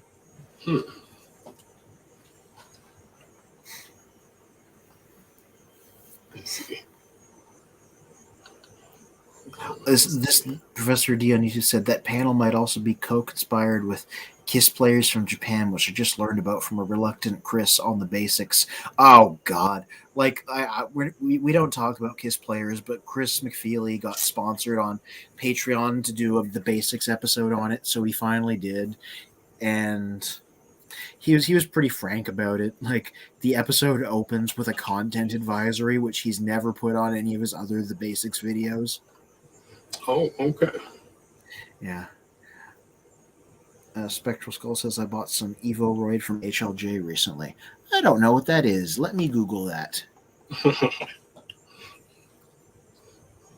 Related to Nender? Oh, okay. So that's like Nendoroid, but for robots, based on these images. You know those high end figures that come out of Japan that are like they look sort of like pops because they're like little bodies and big heads, but they're like way more detailed. Yes. Okay. I have a couple of them. They did a couple of Legend of Zelda ones for like Wind Waker Link and stuff. Nice. Sorry, what was I looking at here? I didn't see what the headline was. I Oh, was busy Googling Evoroid. I only have one screen, so if I go look up something, I can't see the broadcast. I hear that. New Age Toys, Legend Scale Cyclonus. Okay, that's who he is. That would look good for a mainline, like normal size figure, but for a Legend, that's great. There's an alternate timeline where I spec'd into just collecting these guys, and I'm happy for that version of myself and anybody else. Professor D said, I'm not exactly sure why, but I'm a little surprised that a #1 fan of Hot Rod is not all that enthusiastic about Junkions. I guess in my mind they're both like stunt vehicles or something. I mean, I don't dislike them. They're just not like my favorite thing. It doesn't help that, as portrayed in the movie, good luck telling me what Rekgar says unless you've read like the comic or watched it with subtitles on, because they vocal flanged him so much that he comes out and he says a bunch of gibberish and you're just like, okay. Oh, TF Collect says your old yellow school ruler was 30 centimeters. Oh, that's a good point of reference. Okay, so that's pretty big. Yeah, that's like true. leader. That's like leader class. That's not bad either. 12 inches, about the size of your forearm. Okay, 12 inches. See, I understand that because Marvel Legends are universally 6 inches, so it's 2 Marvel Legends on top of each other. Okay, that sounds funny. Yeah. Okay, so that's pretty big then. Yeah, so that's like a somewhere between a leader and a commander. Oh yeah, that was Friday's review. Yep. It's going back in time to the first series of Siege, the early MicroMasters that they did, and these were like the car guys were not great. The tanks and jets that they did, those were pretty good. Okay. Yeah. Um, yeah. Something I've said before is I don't have too many retro reviews left in me because I've almost worked my way through my old archive of them. Wow, that's Yeah, impressive. yeah, and that's a few years worth of content there. Hmm. The ones that are left, I'm gonna need to like figure out which ones I can use or not because some of them like my opinions have changed and some of them Right. just like weren't like well they weren't very good because they were some of the first ones. um, so I don't know. I only have a few left. Like, but they're not finished yet. You still have a few more of these in the tank. Okay. Well, Yeah, that's good. but my regular ones, those aren't going anywhere. Me. I'm Right. just gonna keep doing them.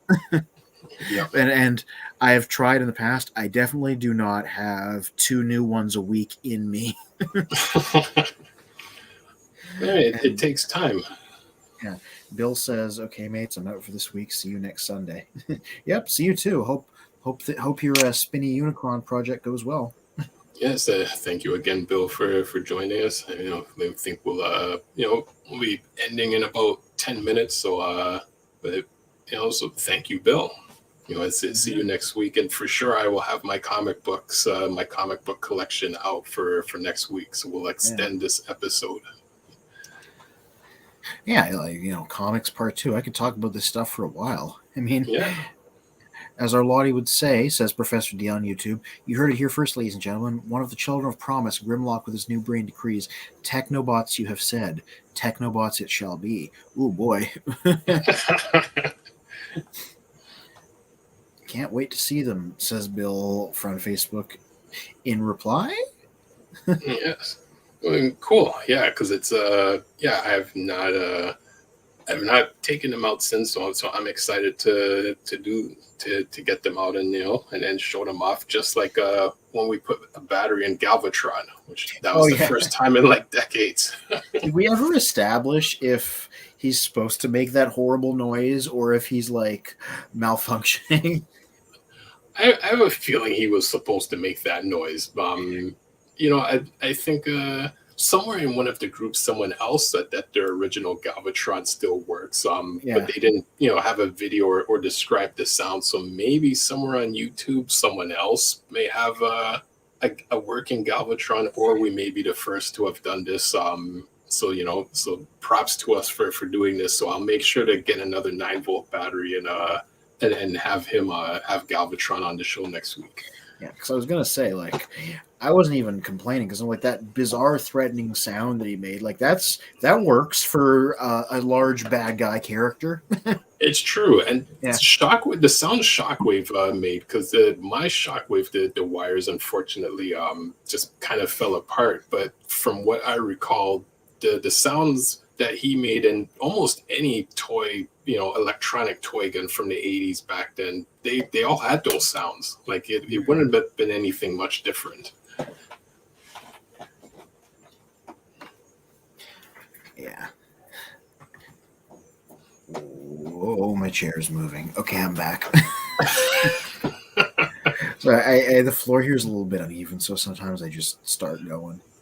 It's cool. What else is up there? Well, let's see. Well, I think that is it for this week. Oh, okay. Yes. I was gonna say I got my my Monday thing in my hand. This is not Studio Series Optimus. This is Premium Finish Optimus. This is the elaborate Takara one with like crazy amounts of deco on him, which probably doesn't show up very well here, but I took a lot of photos of him in my review. He photographs very well, and I even compared him with the original because I was insane enough to double dip on this guy just because I like him so much. Okay. Yeah, That's really similar. yeah. Well, what it is a lot of things that wouldn't be visible at this terrible resolution. but he has a lot of little things added on to him. Like they just went nuts, trying to make him Okay. as like movie accurate as they could. Okay. But yeah, check the review tomorrow, and you'll get a very detailed look at what's new on this guy.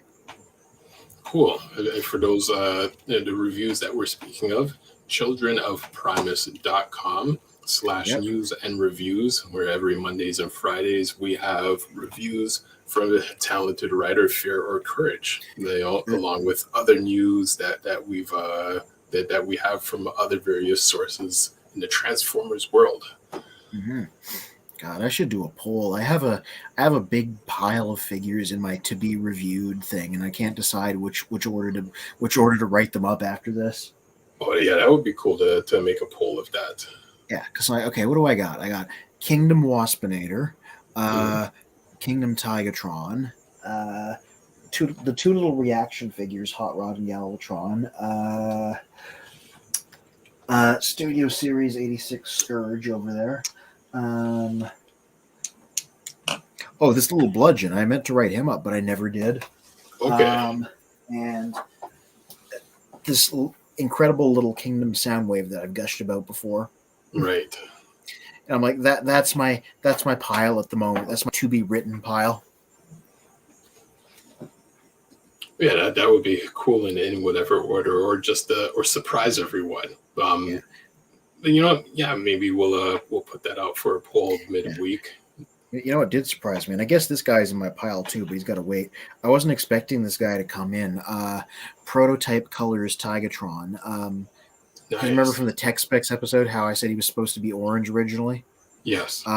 Yeah, this is one of the Amazon Golden Disc guys. Um, they just did him up in his prototype colors, and I can pop it out here, but they gave him the his head is sculpted to look like the mutant version from that the toy could also do. Because remember we were like, what is wrong with his face in those pictures? Right. So they Okay. gave him the messed up face.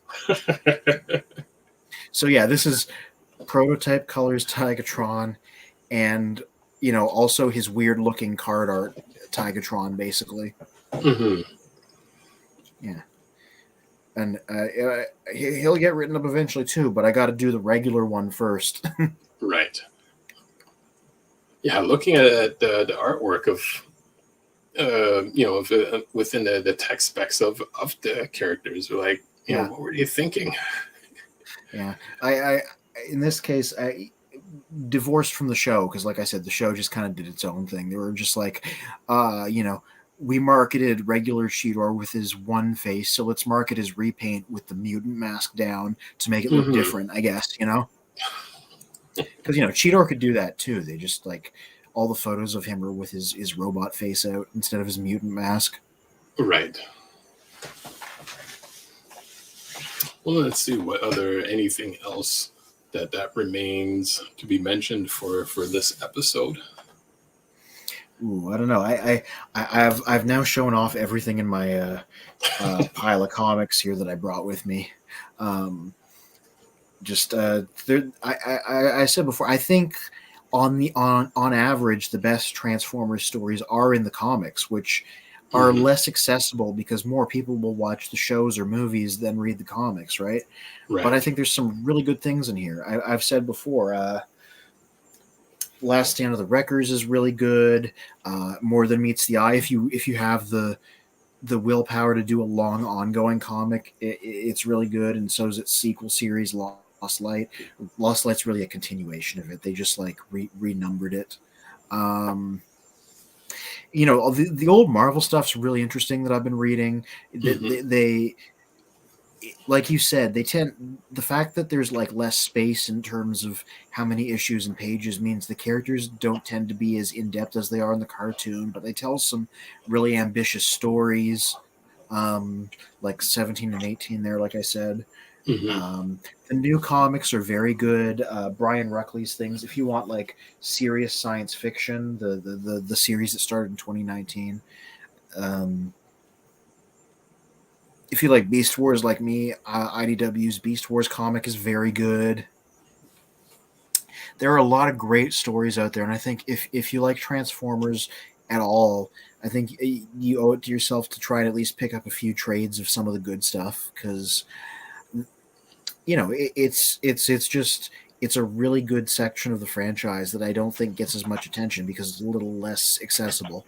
No, it's true. It is Mhm. true. Yeah. And Professor D on YouTube says, Bill, how about I come over and put our heads and skills together and build a set of those? Ooh, Technobots. Yeah, that would be cool. Yeah. Oh, apparently they're gonna. I'm like, we've seen some covers for upcoming issues of the Brian Ruckley stuff. They're gonna show up in that and as Computron, and I bet that's gonna be interesting. Nice, because I mean, Computron hasn't really been a focus for a while. Yeah. I mean, I've seen a few updates on newer characters of Computron, or newer toy figures, but in terms of like storyline, it's like I've never really heard much reference, to of him. Yeah, that's the thing I like about Brian Ruckley's stuff, and another reason I plug it outside of being like this interesting, detailed look at Cybertron. He loves his obscure characters, and he's always using them. Um, Nice. like you got your Bumblebees and your Optimuses and your Ironhides and your Megatrons. They all have roles, but it's the kind of comic where it has like a big cast because it's like the whole planet, like it's a look at the whole thing, Yeah. and so tons of obscure people are constantly showing up. Um, Not just from G1 but from later franchises, and that's really interesting. If you have like an obscure favorite, they might show up somewhere, Nice. Cool. Well, I think that is it for the evening. Yeah. So I say, everyone subscribe to all the channels that you've checked us out in, and And just tune in. I like seeing all the comments come across the screen. yes, so shout out to Professor D, to Toy Warp Reviews, Spectral Skull from Twitch, Mhm. Bill, let's see, anyone else? TF Collect. Yeah, TF Collect. Always got So to see the Ninja Mega Falcon Zord. yes. Oh yeah, no. Thank you for tuning in, Spectral Skull, which is what he said to us on Twitch. Mm-hmm. And check us out in next week. Next week Sunday. Every Sunday is 8 p.m. Eastern. Or whatever time it is in your time Yeah, zone. I probably really late. Yeah. If they're in the UK. Yeah, it's just rounding 10 p.m. Professor D said, "Spin, you need to translate Jamaican for Anthony." I'm gonna know what we deal with. So he's I'm not not gonna even deal with gonna. it. Yeah, I know that was patois, but I'm not even going to attempt it because That would be for another show. yeah, I have none of the required background in any way.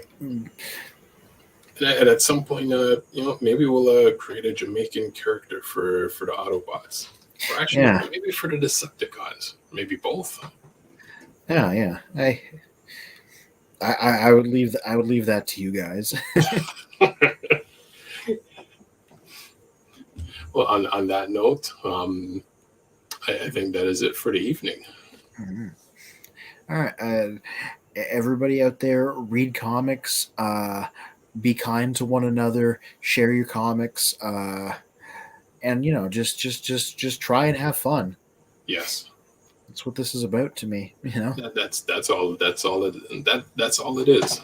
Just Mhm. have fun sharing ideas and connecting within the world of Transformers and comics, cartoons, toys. And shout out to Mike, to Mr. Mike, wherever he is hiding tonight. So I'll Yeah. definitely connect with him tomorrow. Hmm. Yeah. You never know who's going to come through on a Yes, broadcast. this is true. All right, Yeah. and so on that note, to all are one. Till all are one.